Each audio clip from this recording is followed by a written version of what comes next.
Bismillahirrahmanirrahim. Tulisan yang paling kecil itu namanya huruf. Jadi huruf contohnya yaitu A, B, C, D dan seterusnya. Itu dalam bahasa Indonesia namanya huruf. Dalam bahasa Arab itu namanya huruf. Jadi contohnya huruf yaitu alif, ba, ta dan seterusnya. Itulah namanya huruf. Kemudian di atas huruf yang kedua itu ada yang namanya dalam bahasa Indonesia namanya kata. Jadi kata itu apa? Kata susunan dari beberapa huruf yang mempunyai arti. Contoh, ada huruf S, A, Y, A, saya jadikan satu, itulah namanya kata. Ada M, ada A, ada K, ada A, ada N, saya jadikan satu, namanya kata. Ada R, ada O, ada T, ada I, namanya roti, itu namanya kata. Dalam bahasa Arab itu namanya kalimah. Jadi kalimah yaitu contohnya ana, kumpulnya hamzah, nun, alif, itu namanya kalimah. Akulu, itu namanya kalimah. Al-khubza, itu namanya kalimah. Jadi per satu-satuannya itu namanya kalimah. Di atas kata dalam bahasa Indonesia itu ada yang namanya kalimat. Jadi kalimat itu apa? Susunan dari huruf ini dijadikan satu. Saya makan roti dijadikan satu, itu namanya kalimah, kalimat. Dalam bahasa Arab itu ada yang mengatakan kalam, ada yang mengatakan kalim, ada yang mengatakan kaul, terserah. Metode ini adalah yang penting adalah menganalisa, mendeteksi tulisan Arab yang namanya kalimah. Itu pendahuluan. Sekarang dalam buku ini, metode ini ada beberapa bentuk. Yang pertama menggunakan yang namanya buku panduan, dan yang kedua harus menggunakan silabus, yaitu urut-urutan metode belajar mengajarnya seperti ini. Sekarang setelah anak sudah mengetahui bentuk tulisan, sekarang naik yang poin yang inti, yaitu dalam buku buka halaman 1 yang judulnya yaitu kalimah. Makanya tadi saya bilang yang terpenting anak bisa mendeteksi kalimah. Jadi kalimah itu ada 3. 1 kalimah isim, 2 kalimah fiil, 3 kalimah huruf. Anak dikasih suatu gambaran bahwasannya tulisan dalam Al-Quran di dunia, di Quran khususnya itu ratusan ribu. Kalau di dunia itu adalah jutaan miliar, miliaran juta. Berarti jutaan miliar itu jumlah kalimah. Contoh, saya mencontohkan, ada tulisan Arab alhamdulillahi rabbil alamin. Ini kita deteksi, yang inilah namanya kalimah. Lillahi itu namanya kalimah, Robbi namanya kalimah, alamin namanya kalimah. Padahal tulisan Arab apapun yang namanya kalimah pasti kalau tidak isim fi'il huruf. Jumlah kalimah miliaran triliun pasti hanya ada 3. Kalau contohnya alhamdulillah harus dijawab oleh anak kalau tidak isim fi'il huruf. Lillahi kalau tidak isim fi'il huruf. Robbi kalau tidak isim fi'il huruf. Alamin kalau tidak isim fi'il huruf, selamanya. Makanya tulisan Arab di dunia itu sebenarnya hanya ada 3, yaitu isim fi'il huruf. Makanya sering saya ngasih pemikiran pada anak, tulisan apapun tulisan Arab hanya ada 3. Masuk 3 kok 3 tahun. Makanya menurut metode saya, insya Allah saya mengatakan kalau hanya ada 3 berarti per satunya itu 2 jam, makanya cukup 6 jam insya Allah praktek baca kitab. Amin Allahumma amin. Ini sekarang setelah anak sudah tahu jumlah kalimat ada 3, sekarang bagaimana saya mengetahui alhamdulillah itu isim fi'il atau huruf, lillahi itu isim fi'il atau huruf? Makanya akan saya ulas satu persatunya. Bagaimana cara mendeteksi isim itu fi'il itu huruf. Buka pada bukunya halaman 2. Dalam bukunya halaman 2 dilihat judulnya cara mengetahui isim. Jadi cara mengetahui isim itu dengan 2 cara. Satu mengetahui artinya. Kalau memang artinya itu kok menunjukkan suatu kata benda atau suatu kata sifat, pasti itu dikatakan isim. Jadi isim itu kalau tahu artinya itu menunjukkan benda atau menunjukkan suatu sifat, pasti isim. Sama dengan fi'il nanti juga sama, cara mengetahuinya fi'il dengan 2 cara sama. Satu mengetahui artinya. Kalau memang artinya menunjukkan suatu kata kerja, itu pasti fi'il. Nah di dunia ini kan hanya ada 3, pasti kalau tidak kata benda, kata sifat, kata kerja. Saya contohkan, duduk itu kerja atau apa? Jawab saja, anak dites.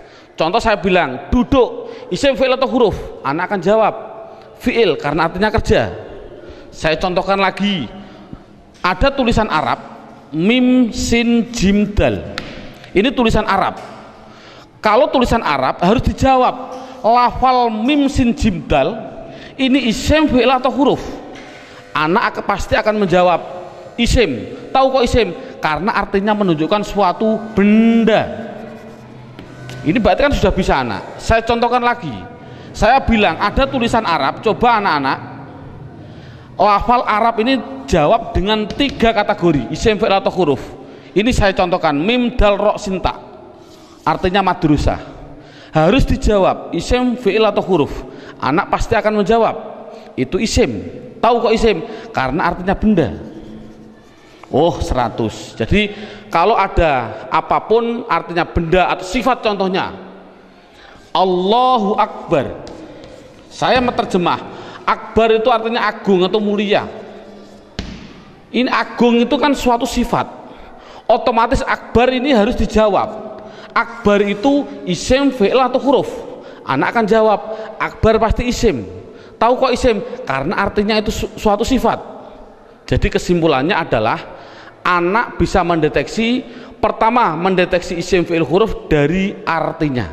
Kalau memang artinya benda atau sifat berarti isim, kalau artinya kerja berarti kalimah fi'il. Pertanyaan selanjutnya, Pak, tulisan Arab katanya miliaran triliun, di Al-Quran ada 700-an ribu. Bagaimana saya mengetahui itu isim, itu fi'il, itu huruf, padahal saya tidak tahu artinya? Oh, kalau tidak tahu artinya, lihat buku panduannya, yaitu lihat halaman 3. Dalam buku halaman 3 judulnya adalah mengetahui tanda-tanda kalimah isim. 1, kalau tidak tahu artinya, 1 harus mengetahui tanda-tandanya. Tanda-tandanya isim. Yang dimaksud tanda-tandanya adalah tanda-tandanya isim. Apa tanda-tandanya isim? Buku halaman 3, 1 yaitu dimasuki tanwin. Tanwin itu berarti baik tanwin dhammah, tanwin fathah, tanwin kasroh.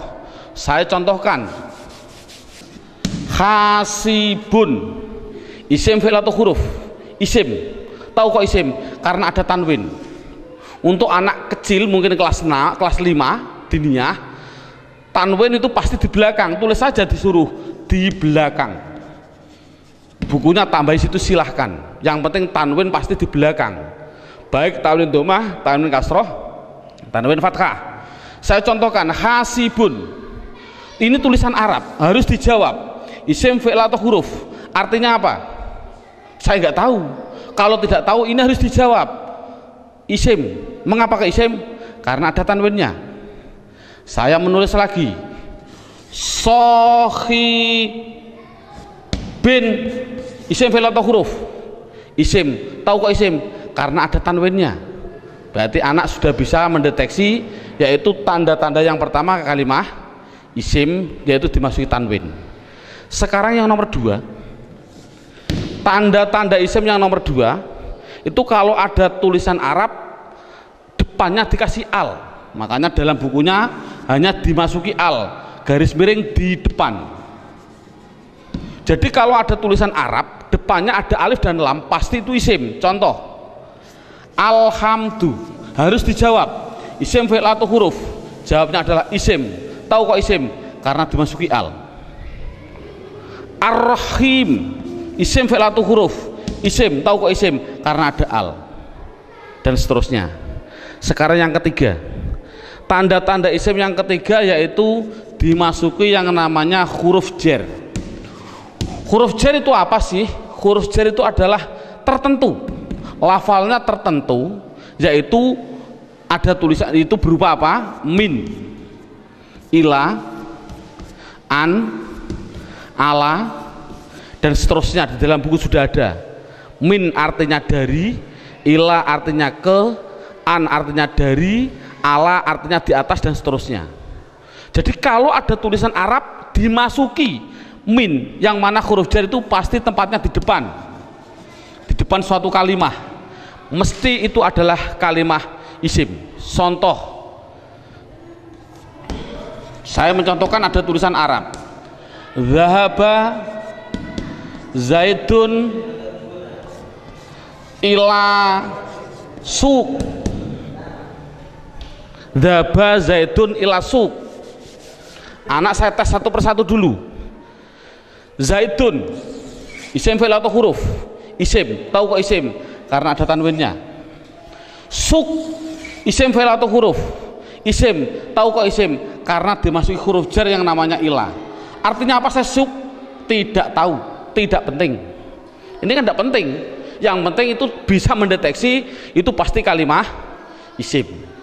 Contohnya lagi, ada contoh yang namanya ada roja'a. Saya contohkan, roja'a kembali. Siapa yang kembali? Bakrun, siapa Bakar? Kembali min dukan, min dukan. Bakrun isim fi'il atau huruf? Jawabnya isim. Tahu kok isim? Karena ada tanwin. Min dukan, dukan itu isim fi'il atau huruf? Isim. Tahu kok isim? Karena dimasuki huruf jar min. Artinya apa? Tidak penting. Jadi makanya itu adalah tanda-tanda kalimah isim. Yang ketiga, yang keempat, tanda-tanda isim yang keempat di situ saya tulis. Saya hapus dulu.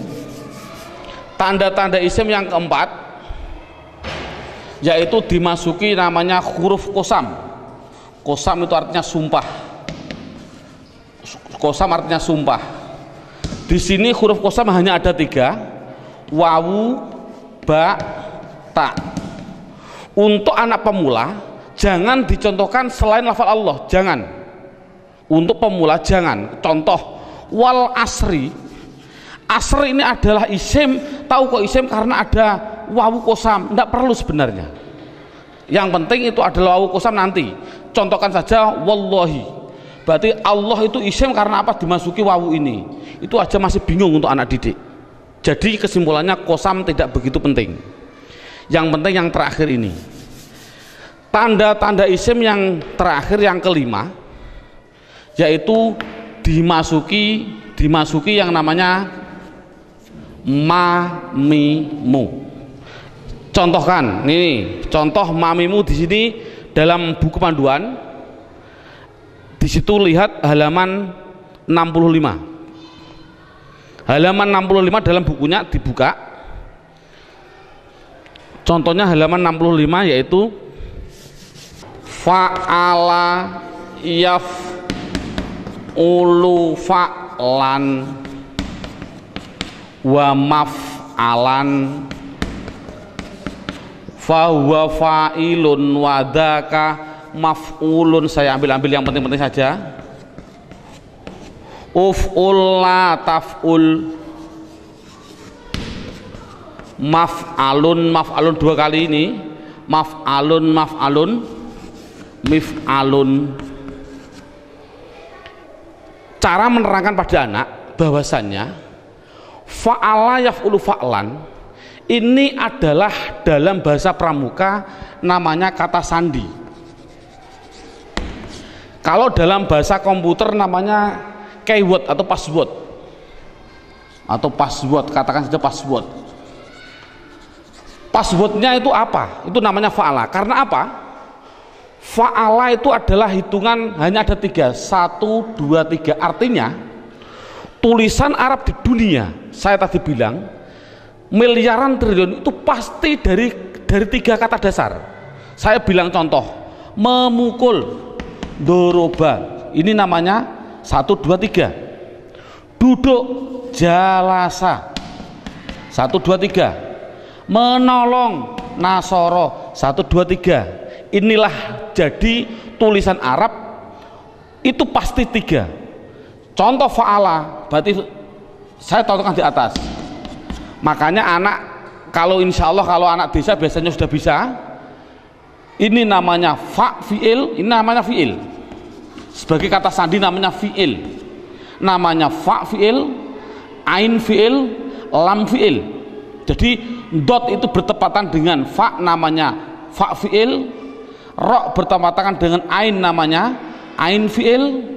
Ba bertepatan dengan lam, namanya lam fi'il.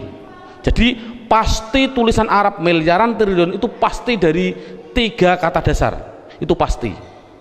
Jadi kalau dilihat nanti dalam tulisan Arab, yang dimaksud mamimu adalah ada tulisan Arab depannya ada mim, baik dibaca mi kasroh mi, atau dibaca mim dibaca fathah ma, atau ada tulisan Arab dibaca mu, muslim.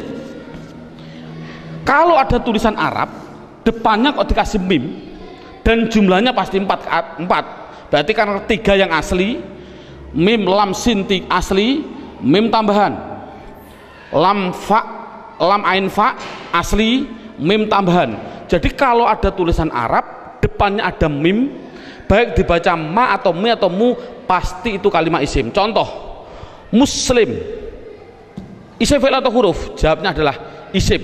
Tahu kok isim? Karena dimasuki mu. Saya menulis. Masjid, isim fi'il atau huruf? Isim. Tahu kok isim? Karena dimasuki ma. Dan seterusnya. Saya bilang madrasah, isim fi'il atau huruf? Isim. Tahu kok isim? Karena dimasuki ma.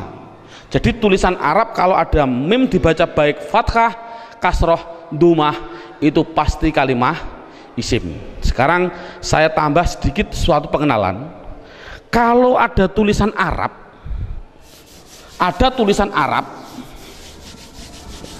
depannya saya kasih mi, contohnya mi dalam halaman 65, itu pasti menunjukkan suatu alat, pasti. Contoh saya contohkan, rowaha sama dengan fa'ala. Rowaha artinya angin. Coba kalau kasih mi bunyinya apa? Samakan dengan ini, berarti mati hidup, hidup. Rowaha kasih mi bunyinya mirwahun. Jadi mirwahun artinya adalah, karena ada mi artinya adalah alat angin. Apa alat angin? Kipas angin. Jadi kipas angin itu bahasa Arabnya adalah mirwah. Saya menuliskan lagi, kalau ada tulisan Arab di belakangnya ada tak seperti ini, tak, pasti itu hanya tambahan, tidak akan asli, pasti tambahan. Contoh, satoro, satoro saya nulis artinya pinggir. Coba kalau kasih mi bunyinya apa? Mistorun. Tapi tak ada masalah lah. Mistorotun. Apa mistorotun? Penggaris salah. Yang betul adalah alat pinggir, yaitu penggaris sama. Jadi kan sama tujuannya, semuanya.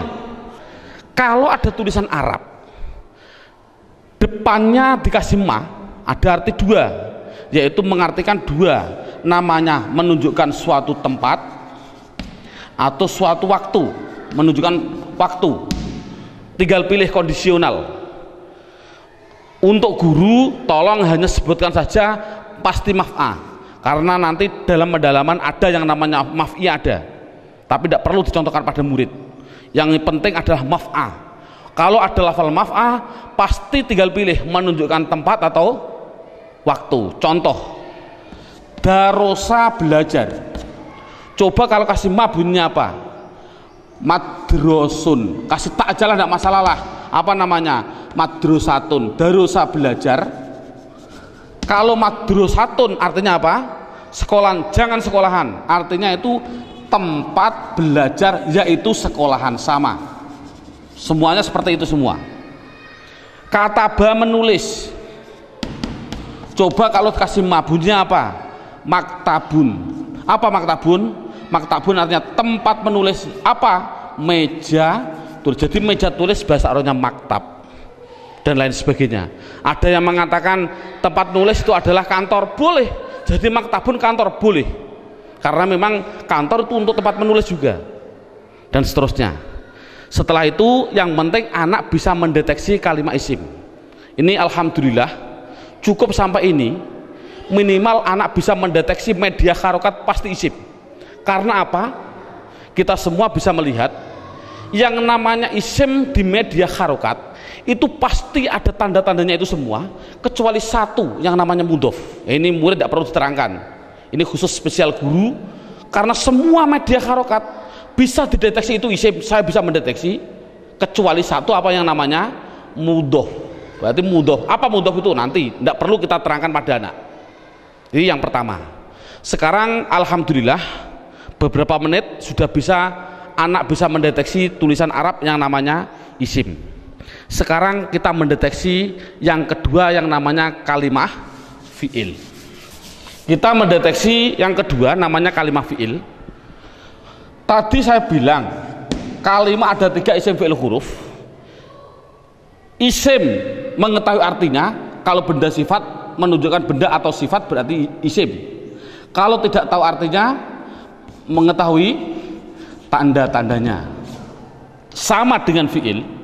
Kalau mengetahui artinya, itu artinya menunjukkan suatu kerja, berarti kalimah fi'il. Tadi sudah saya terangkan. Kalau tidak tahu semuanya Pak, oh sama dengan isim, yaitu mengetahui tanda-tandanya. Lihat buku panduannya, yaitu halaman 10. Buku panduan halaman 10.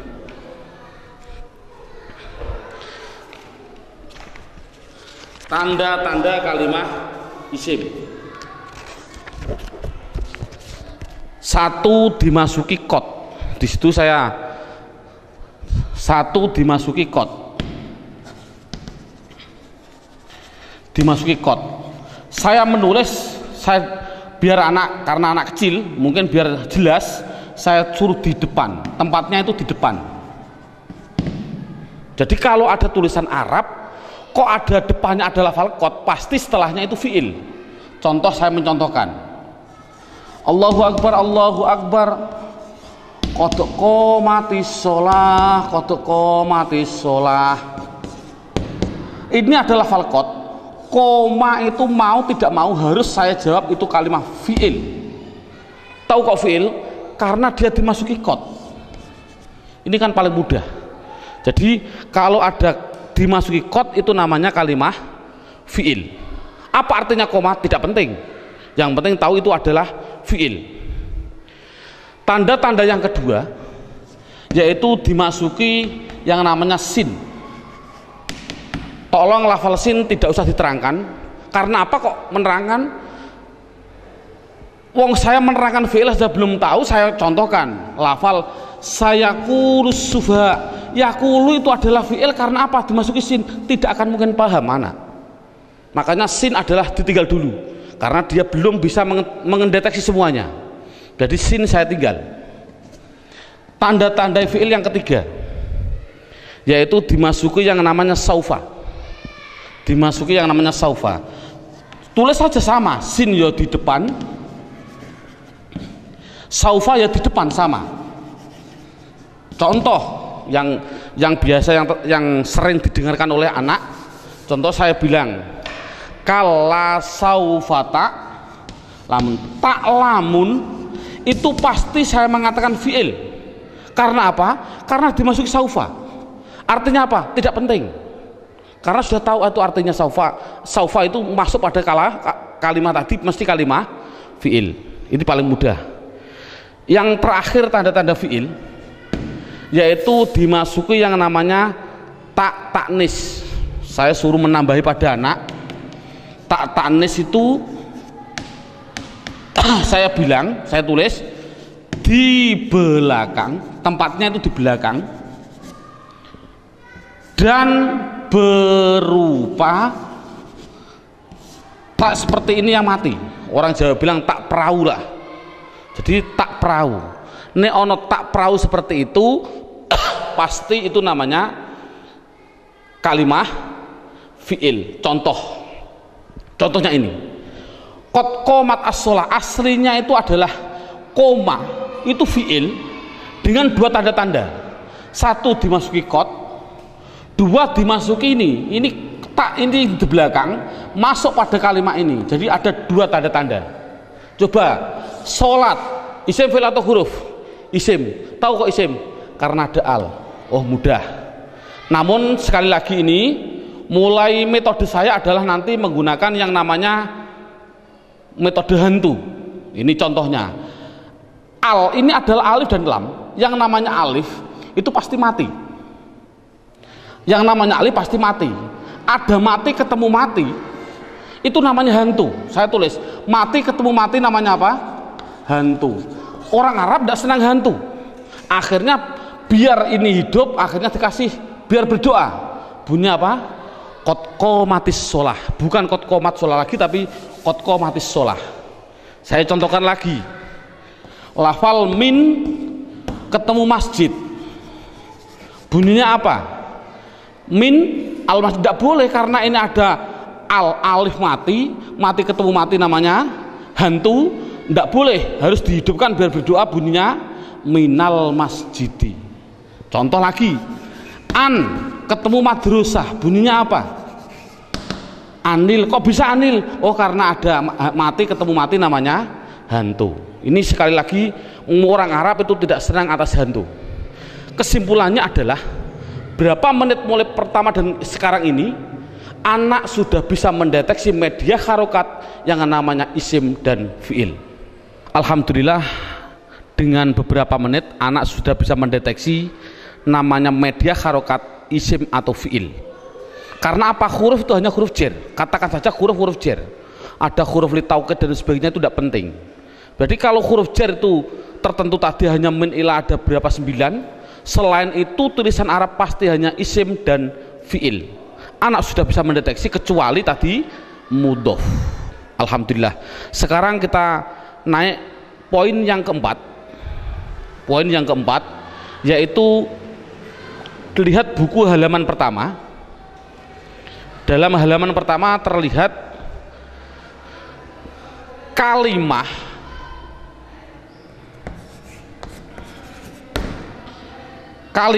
isim, fiil, huruf. Ini ada gambar kalimah pasti butuh kepada yang namanya ini garis horizontal namanya perlu. Dalam bahasa Indonesia namanya perlu, bahasa Indonesianya orang Jawa namanya butuh.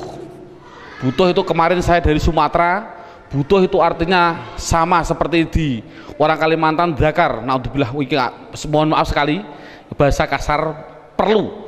Berarti kalimah itu pasti memerlukan yang namanya i'rab. Halaman pertama dilihat i'rab itu ada 4. Satu namanya i'rab rofa, 2 namanya i'rab nasab, 3 namanya i'rab jar, yang keempat yaitu namanya i'rab jazm. Jadi kalimah itu pasti memerlukan yang namanya i'rab. Padahal i'rab ada 4, rofa, nasab, jar, jazm. Dan perlu diketahui kalimah isim itu butuhnya hanya butuh 3, bukan 4. Fiil butuhnya yaitu 3, bukan 4. Huruf, oh sementara huruf tidak butuh. Jadi yang butuh i'rab itu yaitu khusus yang namanya kalimah isim dan kalimah fi'il. Apa i'rab itu nanti saya terangkan. Yang penting isim itu butuh 3. Apa namanya? Dan perlu ditulis dulu. Anak harus digaris bawahi. Rofa pasti domah. Dibilang pasti. Karena pengalaman saya pada waktu kecil, Pak Guru menerangkan rofa yaitu domah, wawu, alif, nun. Itu saya juga bingung. Makanya saya melihat dalam jurumiyah ada namanya alamat asli, menunjukkan bahwasanya anak, saya punya insting, oh berarti mengapa musonaf kok mengatakan asli domah, inilah mungkin metode saya harus mengikuti seperti ini. Jadi setiap anak pastikan yang namanya rofa pasti domah, yang namanya nasab pasti fathah, yang namanya jer pasti kasroh, yang namanya jazm pasti sukun. Dipastikan dulu. Jadi kalau sekarang kita lanjutkan, yang butuh i'rab itu adalah isim butuh 3. Apa-apa? Isim butuhnya yaitu rofa, nasab, jer. Ini kebutuhan isim. Jadi isim butuhnya hanya 3, rofa, domah, nasab, fathah, jer, kasroh. Tidak butuh kepada jazm, tidak butuh. Ini penting. Adapun yang fi'il butuh 3. Fi'il butuh 3. Apa-apa? Rofa, nasab, dan jazm. Tidak butuh kepada yang namanya jer. Ini anak harus tidak perlulah kita terlalu ngasih pertanyaan terbulak-balik. Contoh, isim i'rab apa yang khusus masuk pada fi'il, i'rab apa yang tidak boleh masuk pada fi'il. Tidak perlulah. Yang penting minimal pertama kali tolong ditekankan isim. Fi'il aja tidak penting, nanti dulu. Yang penting kalau bilang isim pasti punya namanya rofa domah, nasab fathah, jer kasroh. Itu isim dulu, matangkan isim. Fi'il tidak perlu ditanya dulu. Jadi sekarang pertanyaannya, apa sih yang dinamakan rofa domah? Rofa itu adalah i'rab. I'rab itu apa? I'rab adalah perubahan pada akhir kalimat atau kata, akhir kata atau kalimah dalam bahasa Arabnya tadi. Jadi kalau ada tulisan Arab, perubahan belakang itulah namanya i'rab. Contoh saya bilang, ada tulisan Arab min sim jim dal, belakangnya itu, kalau ini kan kata benda, ini kan orang tahu kata benda. Kalau benda berarti kalimah isim. Kalau isim harus dijawab, pasti butuh perubahan belakang. Kalau dia rofa ya pasti dun. Apa rofa itu nanti? Pasti dun. Kalau dia nasab berarti pasti dan. Kalau dia jer berarti din. Makanya saya tadi bilang, yang namanya i'rab, khususnya ini, i'rab itu sama dengan nahwu. Contohnya lafal ini, dun dan din. Inilah belakang, ini namanya nahwu. Adapun depan ada tulisan mim sim jim dal, bacanya apa? Masjid. Mengapa kok dibaca masjid? Buat dibaca misjid saja. Inilah perubahan depan, itu namanya sorof. Jadi nahwu sama sorof itu harus gandeng. Mengapa terjadi sekarang ini guru nahwu, guru sorof sudah berlainan, itu sudah jauh, akan bertemu juga sulit, karena satu kalimat membutuhkan 2 hal, yang namanya nahwu dan sorof. Jadi perubahan depan itu namanya sorof, perubahan belakang adalah nahwu. Jadi kesimpulannya lagi, ada kesimpulan ini, tolong nanti anak-anak harus dipahami. Yang namanya isim, yang namanya, saya ini kesimpulan, isim pasti butuh 2 hal belakangnya. Kalau ada al, kalau tidak ada al ya ditanwin. Itu prinsip. Jadi kalau ada tulisan Arab kok dia menunjukkan suatu isim, itu harus kasih tanwin kalau tidak ada alnya. Kalau ada alnya jangan ditanwin. Contoh, masjid ini kan tidak ada alnya, makanya saya balang dun dan din. Coba kalau saya kasih al, almas, Al-masjid, coba rofaknya bunyinya bagaimana? Al-masjidu, jangan ditanwin karena ada al. Nasabnya bunyinya bagaimana? Al-masjidah. Jernya bunyinya bagaimana? Al-masjidi. Ini contoh. Dalam buku panduan saya, anak harus dites dengan contoh 2, yaitu dengan lafal basmalah dan takbir. Saya contohkan. Kita kasih contoh yang biasa dibaca oleh anak.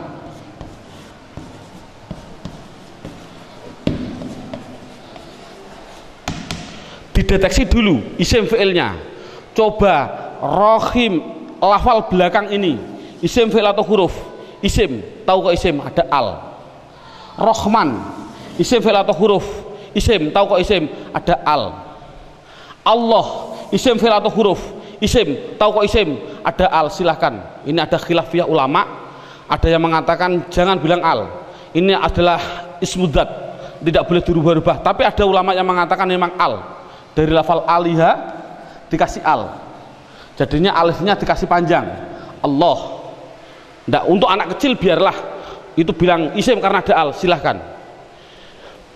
Ismi, ini isim, tahu kok isim karena ada huruf jerba. Ini memang sulit, anak pemula memang sulit, nggak begitu penting.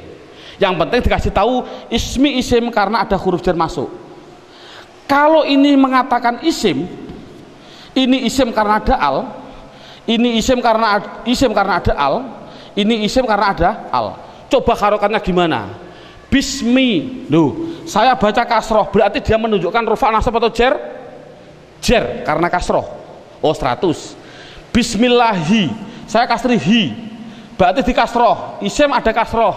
Oh masuk karena dia jer berarti. Mengapa kok jer? Oh nanti, belum waktunya. Bismillahirrohmani, mengapa saya bilang nih? Rufa nasab atau jer? Jer. Oh 100. Teruskan Bismillahirrahmanirrahim, pasti anak jawab khim. Jawab saja mustahil, karena sukun itu miliknya fi'il. Ini kan sukun. Sukun itu adalah miliknya kalimah. Sukun itu miliknya kalimah fi'il. Padahal ini isim, berarti ini milik isim, tidak boleh. Jadi salah ada tulisan Arab Bismillahirrahmanirrahim, mimnya kok disukun, salah. Mestinya itu kalau dia isim, kalau tidak rohimu ya rohimah ya rohimi, pasti itu. Oh kebetulan di dalam Al-Quran tulisannya adalah mi, ya berarti jer. Dari mana kok jer? Yang penting dia kasroh itu jer. Mengapa kok dibaca jer? Oh nanti belum masanya. Yang penting dia bisa mendeteksi itu isim, rofa nasab atau jer. Ini kan anak sudah lumayan. Dengan berarti gambaran rohim ini adalah menggambarkan anak biar tahu, oh isim tidak boleh ditanwin. Loh kok disukun pak? Oh tidak boleh tanwin, maaf, disukun. Mengapa sukun pak? Karena wakof. Saya contohkan lagi 2 contoh. Lafal Allahu Akbar. Allahu Akbar, orang bilang akbar disukun. Saya jawab salah. Mengapa salah? Tadi saya bilang akbar itu adalah sifat. Yang namanya sifat itu pasti isim. Yang namanya isim tidak mungkin dia disukun. Di dalam tulisannya kalau begini. Karena apa? Sifat isim tidak boleh sukun. Karena sukun itu miliknya fi'il. Kalau isim itu pasti kalau tidak ru ya ro ya ri. Mengapa tidak ditanwin? Nanti. Yang jelas ini contoh Allahu Akbar. Allah isim, tahu kok isim ada al. Rofa nasab atau jer? Rofa, tahu kok rofa karena dumah. Akbar yang betul adalah akbaru. Jadi mengapa kok dibilang bar? Karena wakof. Kalau nulis adalah ru yang betul. Makanya sering saya kasih pertanyaan, bagaimana hukumnya ada orang sholat bilang Allahu Akbaru, sah nggak? Jawabnya adalah sah karena nakunya seperti itu. Namun yang terbaik memang adalah wakof. Seperti ini Bismillahirrahmanirrahim karena wakof. Jadi intinya adalah yang namanya i'rab ada 4 rofa nasab jar jazm. Khusus kita tekankan pada isim. Yang namanya isim belakangnya pasti rofa dumah, nasab fathah, jar kasroh. Itu kesimpulannya. Sekarang silabusnya poin yang kelima, judulnya yaitu pendalaman isim. Buka halaman 1 sama halaman 1, yaitu lihat halaman 1, isim dibagi 2. Ada yang namanya isim mabni, ada yang namanya isim mu'rab. Sekali lagi, isim mabni dan isim mu'rab dibagi dulu. Apa yang namanya isim mabni? Dalam buku halaman 2 ada. Mabni itu adalah, mabni itu apa? Mabni adalah harokat belakang, harokat belakang itu tetap. Saya tulis tetap. Itulah namanya mabni. Jadi mabni itu apa? Mabni harokat belakang tetap. Mu'rab itu apa? Mu'rab yaitu harokat belakang berubah-ubah. Harokat belakang berubah-ubah. Jadi itu kesimpulannya. Jadi isim harus dibagi 2, isim mabni dan isim mu'rab. Isim mabni belakangnya tetap, isim mu'rab belakangnya berubah-ubah. Isim mabni sekarang diperinci satu persatu. Dalam silabus ada isim mabni, yaitu satu namanya isim domir. Saya tulis satu namanya isim domir. Tolong dalam hal ini anak tidak usah diperdalami. Yang namanya pada waktu pengalaman saya dulu kecil, Pak Guru bilang domir itu ada 2, seperti contoh seperti ini. Domir ada 2, domir baris dan domir mustatir. Baris muttasil ada 2, baris munfasil ada 2, muttasil ada 4, dan domir mustatir ada yang jawas dan ada yang wujub. Ini enggak, dulu saya suruh menghafalkan ini domir saja, itu mungkin 1 bulan.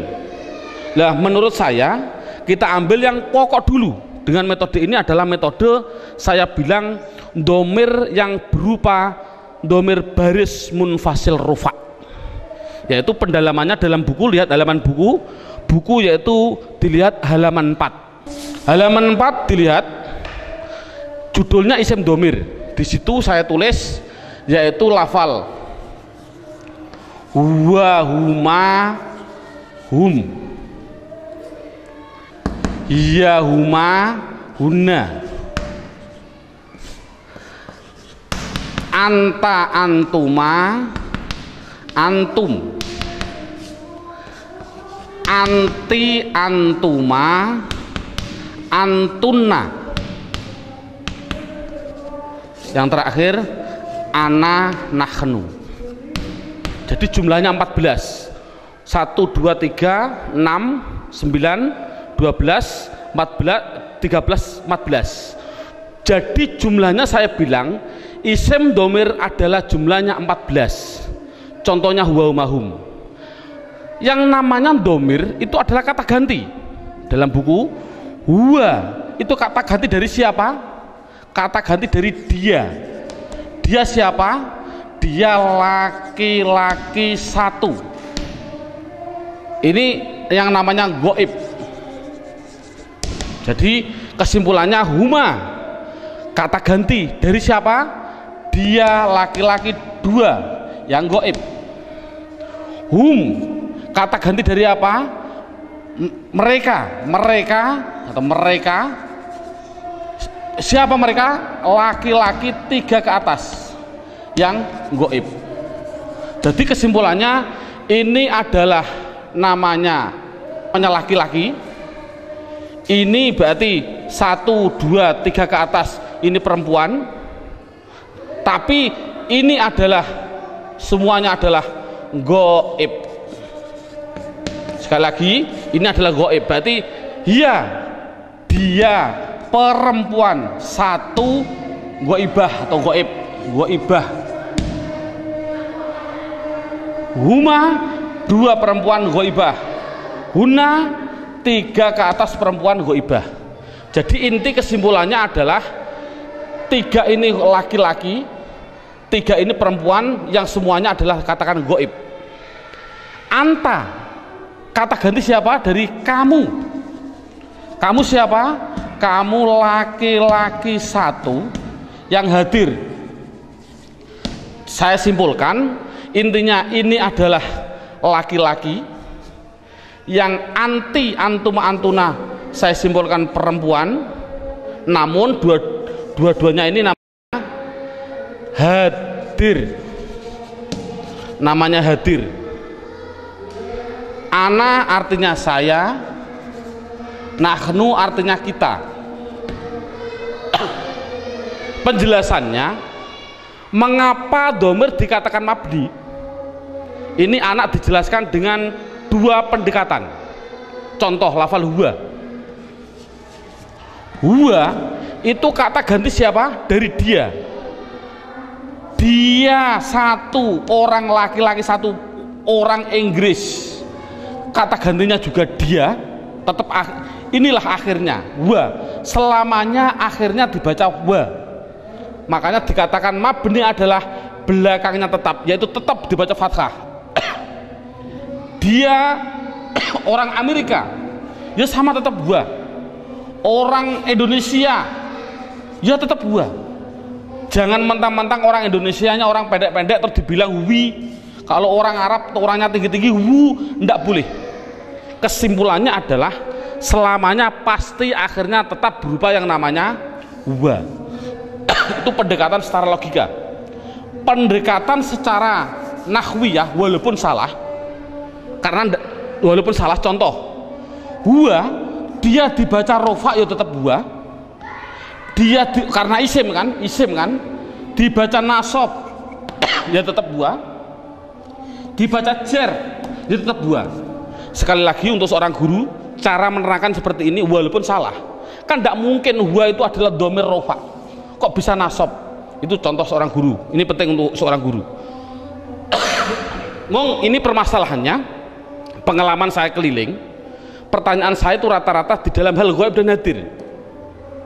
Saya bilang, apa sih artinya goib dan apa sih artinya hadir? Rata-rata orang mikir goib adalah tidak ada orangnya, hadir adalah ada orangnya, padahal salah. Pengertian goib adalah tidak diajak bicara walaupun ada di sampingnya. Samping saya ada namanya Zaid. Ada orang tanya, Pak Zaid mau ke Semarang kok, bilang pada saya, padahal di samping saya ada Zaid. Ini namanya hadir atau goib? Goib, karena orangnya bicara sama saya, bukan pada Zaid. Jadi kata gantinya pada Zaid adalah wa. Ini menunjukkan artinya goib, yaitu jangan diartikan tidak ada orangnya, diartikan apa? Tidak diajak bicara. Kalau hadir ya berarti diajak bicara. Itu kesimpulannya adalah mabni harokat belakangnya tetap selamanya. Contoh mereka selamanya mesti hum, disukun selamanya. Jadi saya tulis di situ pertama isim domir mabni jumlahnya adalah 14. Buka seterusnya bukunya halaman 5. Yang kedua mabni yang kedua yaitu yang namanya di situ saya tulis isim isyarah. Isim isyarah tidak perlu kita terlalu banyak mencontohkan. Isim isyarah itu kita contohkan hanya yang mudah-mudah saja. Contoh isim isyarah ada 3. Ada yang namanya qorib, ada yang namanya wasit, ada yang namanya ba'id. Qorib artinya dekat, wasit artinya sedang, ba'id artinya jauh. Contoh orang bilang isyarat menunjukkan qorib iki, orang Jawa bilang iki, kalau sedang iku, kalau jauh kai, itu orang Jawa bilang. Tapi kalau orang Sunda iya eta itu ya salah, itu milik orang Indonesia, bukan bukan orang Sunda sebenarnya, tapi orang Sunda tidak punya jauh, sama dengan kita. Ini tidak, masalahnya adalah contoh korib. Kalau laki-laki hadza, kalau perempuan hadhihi, dengan dua contoh saja ini. Contoh lafal hadza, siapa ini selamanya dibaca dza, akhirnya dza, walaupun yang ditanyakan seorang kiai, seorang gubernur, seorang presiden, tetap siapa ini, man hadza, selamanya dibaca dza belakangnya, jangan berupa dzi atau du. Makanya itulah namanya mabni. Saya tidak usah menerangkan wasit, bait sudah ada. Yang jelas contohnya yaitu dalam buku panduannya sudah saya tunjukkan, yaitu isim isyarah ada 3, hadza hadhihi. Kalau sedang yaitu lafal daka dan dalika, daka dan dalika, daka dan tilka. Saya contohkan daka dan tilka. Kalau jauh saya contohkan hanya 2, dalika dan ulaika. Jadi jumlahnya yaitu ada berapa? Dalika, ulaika. Jumlahnya berapa?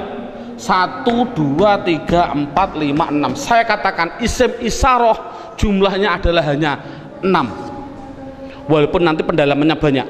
Seorang guru tolong hanya seperti itu dulu. Terusnya mabni yang ketiga yaitu yang namanya isim mausul.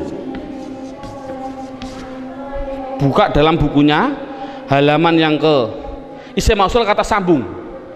Datanglah Zaid yang mana ja'a Zaidun alladzi.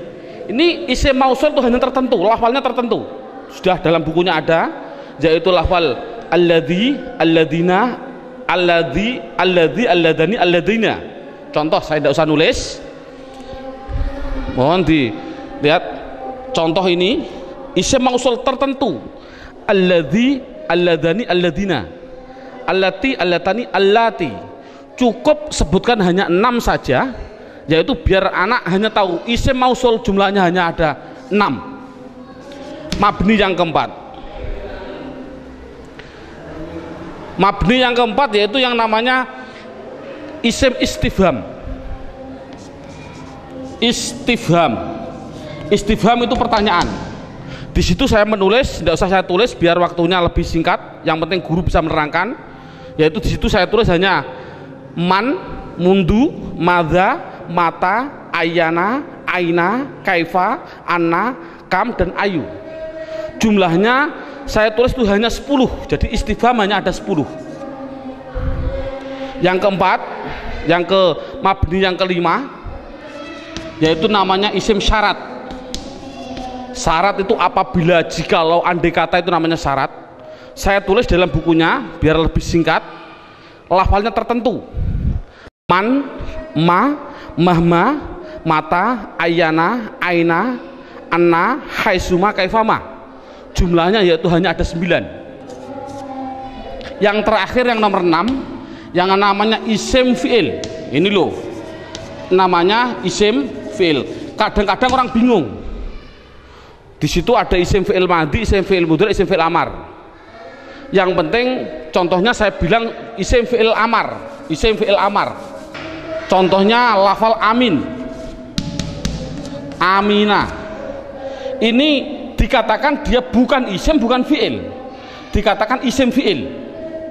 Mengapa kok isim fi'il? Tidak usah kita, anak tidak usah dikasih jawaban, kasih alasan, tidak usah. Yang penting isim fi'il itu lafalnya tertentu. Lafalnya itu hanya ada 9. Begitu. Berarti anak yang penting tahu. Contohnya seperti ini. Isim fi'il amar yang pertama. Ada yang namanya soh dan seterusnya. Isim fi'il madhi ada 2. Isim fi'il mudhari ada 2. Cukup 9 saja. Inti kesimpulannya, isim mabni itu jumlahnya adalah 14, 6, 6, 10, 9, 9, jumlahnya adalah 54. Padahal tadi saya bilang tulisan Arab yang namanya isim di dunia jumlahnya kalimat isim adalah 1 miliar triliun. Itu Itu jumlahnya tulisan Arab di dunia itu 1 miliar triliun. Kalau isim jumlahnya miliaran triliun dibagi dua, mabni dan mu'rob. Yang namanya mabni yaitu 54, selainnya pasti mu'rob. Kesimpulannya, isim mu'rob adalah yang tidak berupa mabni. Saya mohon maaf untuk seorang ustadz, seorang guru. Dulu pada waktu saya masih kelas 1 sanawiyah sudah diajarkan oleh alfiyah, padahal saya belum memahami betul. Saya ditunjukkan contohnya huwa, isim domir. Isim domir huwa itu dikatakan mabni karena apa? Karena yang namanya mabni adalah serupa dengan huruf. Mu'rob tidak serupa dengan huruf. Jadi yang namanya mabni serupa dengan huruf. Serupa di dalam apanya? Ada sibe wat'i, sibe iftikori, sibe. Tidak perlulah kita sementara, nanti dulu. Yang penting anak bisa, yang namanya mabni pasti tertentu lafalnya, dan dia pasti serupa dengan huruf. Makanya tidak usah kita menjelaskan alasan-alasan dulu. Biarlah nanti seorang ustadz kalau dia sudah belajar alfiyah. Ini metode awal. Jadi saya simpulkan, kalau tulisan Arab yang namanya isim jumlahnya 1 miliar triliun, mabni 54, berapa jumlah mu'rob? Jumlah mu'rob ya miliaran triliun dikurangi 54. Kalau kita nulis persen, ya mungkin 0,000 nafas hampir habis baru 1%. Jadi anak mudah. Isim domir ada 14, isim isyarah ada 6. Contoh, alhamdu, isim fi'il atau huruf? Isim. Tahu kok isim? Ada al. Kalau tahu isim harus dijawab, dia masuk kategori mabni atau mu'rob, harus dijawab. Jawabnya apa? Anak dibilang ini pasti mu'rob. Karena apa kok mu'rob? Karena lafal alhamdu tidak ada pada mabni yang jumlahnya 54. Itu kan paling mudah. Berarti semua tulisan Arab kalau tidak ada di 54 ya pasti mu'rob. Berarti mu'rob miliaran triliun. Jadi makanya anak suruh menghafalkanlah. Arti tidak perlu nanti dulu. Yang penting anak bisa mendeteksi. Itu adalah mabni, jumlahnya 54, apa-apa, wa dan seterusnya. Isim isyarah tak dihafal, isim mausul hafal. Selain itu pasti mu'rob. Contoh lagi, alhamdulillahi rabbil alamin. Isim fi'il atau huruf? Isim. Tahu kok isim? Ada al. Kalau isim, jawab mabni atau mu'rob? Itu pasti pertanyaan itu harus. Jawabnya adalah mu'rob. Tahu kok mu'rob? Karena tidak ada di mabni, gitu saja. Paling simpel. Mengapa kok mu'rob? Karena tidak ada di mabni. Insya Allah anak akan bisa. Berarti bisa mendeteksi media harokat itu isim, mabni atau mu'rob. Semuanya. Mulai dari bismillah, mu'rob karena tidak ada di mabni. Bismillahi Allah, mu'rob karena tidak ada di mabni. Bismillahirrahman, Rahman mesti mu'rob karena tidak ada di mabni. Rohim mu'rob karena tidak ada. Mudah. Jadi anak sudah bisa mendeteksi itu mabni dan itu mu'rob. Sekarang pendalaman yang terakhir, pendalaman isim yang terakhir yaitu di dalam hal mu'rob. Dalam buku panduannya lihat halaman 8. Lihat halaman 8. Halaman 8 sudah tertulis, saya tulis di situ. Halaman 8. Halaman 8 sama halaman 1 sama. Sekali lagi, halaman 8 dan halaman 1 adalah sama. Yang namanya mu'rob itu tadinya ada 6 jumlah total 54. Sekarang enggak, yang namanya mu'rob 1 ada yang namanya mufrad, 2 ada yang namanya tasniyah, yang ketiga ada yang namanya jamak mudzakkar salim, yang keempat ada yang namanya jamak muannas salim, yang kelima, lah ini saya batasi cukup mu'rob yang penting anak bisa 4, mufrad tasniyah jamak mudzakkar salim jamak muannas salim. Yang kelima sampai yang ke-9 tidak penting. Sekali lagi metode ini adalah tidak penting. Karena apa? karena mu'rab yang 4 ini itu sudah mendominasi dalam tulisan Arab. 80% dari tulisan Arab itu pasti terjadi dari 4. Makanya anak harus ditekankan di dalam 4 tadi. Berarti sekali lagi, mu'rab yang jumlahnya miliaran triliun dikurangi 54 itu harus dimasukkan di antara 4 ini. Berarti di antara 4 ini mufrad, tasniyah, jamak mudzakkar salim, jamak muannats salim. Sekarang anak diterangkan apa sih yang namanya isim mufrad. Lihat ini, mufrad itu bahasa Arab. Artinya apa mufrad? Artinya satu. Baik dia seorang laki-laki atau perempuan, pokoknya satu, itu nama bahasa Arabnya mufrad. Tasniyah itu bahasa Arab. Apa sih artinya tasniyah? Tasniyah itu artinya 2. Baik dia seorang laki-laki atau perempuan. Yang ketiga namanya jamak mudzakkar salim. Jamak itu artinya banyak, banyak itu artinya 3 ke atas, 3 plus. Mudzakkar artinya laki-laki, salim artinya selamat, berarti laki-laki yang selamat. Ngonoke selamat cara jayane. Yang keempat, jamak muannats salim. Jamak artinya 3 ke atas, mu'anas artinya perempuan, salim selamat. Jadi sementara anak dites dengan bahasa Jawa atau bahasa Indonesia disuruh mengarabkan. Contoh saya bilang, coba saya bilang 2 buku itu mufrad atau tasniyah atau jamak mudzakkar salim atau jamak muannats salim. Jawab tasniyah. Tahu kok tasniyah? Karena artinya 2. Saya bilang 5 bakar, mufrad, tasniyah atau jamak mudzakkar atau jamak muannats. Jawab jamak mudzakkar salim. Karena apa? Artinya 5 3 ke atas, zaid adalah, bakar adalah laki-laki. Jadi anak sudah bisa dites dengan bahasa Jawa, disuruh membahasa Arabkan. Contoh sekali lagi, 2 zaid tasniyah, 5 bakar jamak mudzakkar salim, 10 hindun, hindun itu perempuan, jamak muannats salim. Bakar 1 artinya mufrad, Zainab 1 artinya mufrad bahasa Arabnya. Nah, kalau ada tulisan Arab kok tidak berupa mabni yang jumlahnya 54, pasti harus dimasukkan mu'rab. Kalau mu'rab harus dimasukkan di antara 4 ini, harus apa mufrad, apa tasniyah, apa jamak mudzakkar salim, apa jamak muannats salim, pasti harus masuk semua tulisan mu'rab. Contoh, nah ini bagaimana saya mengetahui Pak tulisan Arab itu mufrad, tasniyah, jamak mudzakkar salim, jamak muannats salim? Lihat bukunya halaman 8. Kalau ada tulisan Arab, belakangnya kok ada alif nun atau ya nun, nunnya dibaca kasroh ni, sebelum ya dibaca fathah, sebelum alif dibaca fathah, bunyinya ani atau aini, mesti artinya 2.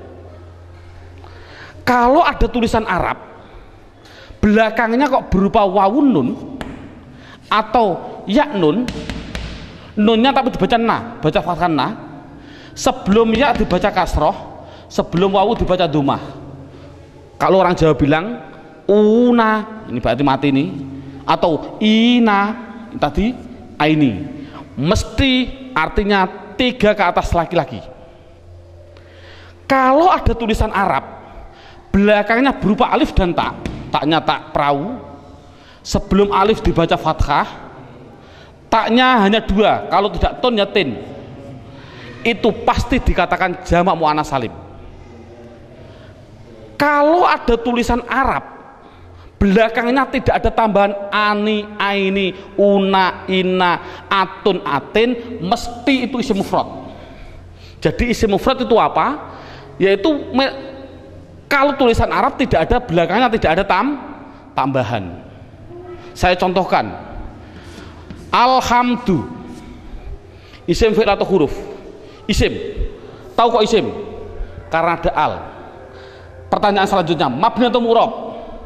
mu'rob. Tahu kok mu'rob? Karena tidak ada 5 benih. Kalau mu'rob harus dimasukkan di antara 4 ini, wajib 4 ini harus dimasukkan. Berupa apa? Mufrad. Tahu kok mufrad? Karena belakangnya tidak ada tanda-tandanya. Ani, aini. Ini kan dal. Dal ini kan tidak ada tambahannya. Oh, jadi alhamdu adalah isim mufrad. Contoh lagi. Bismillah, alhamdulillahirabbil alamin. Alamin. Pertanyaan, isim fi'il atau huruf? Isim. Tahu kok isim? Ada al. Mabni atau mu'rob? Mu'rob. Tahu kok mu'rob? Karena tidak ada di mabni. Kalau masuk mu'rob, masukkan di antara 4 ini. Bunyinya apa? Jamak mudzakkar salim. Tahu kok jamak mudzakkar salim? Karena belakangnya ada inang, ya nun, sebelumnya dibaca kasroh. Cocok gak dengan ini? Ina. Jadi tulisan Arab mesti gitu semua. Kalau mu'rob pasti harus masuk kategori di antara 4 tadi. Ini alhamdulillah berapa jam ini anak sudah bisa 100% mendeteksi isim dan mengkategorikan di antara mabni dan mu'rob. Subhanallah, sudah bagus. Ini untuk apa isim tadi? Oh, nanti. Itu adalah setelah 3 jam. Kita istirahat dulu.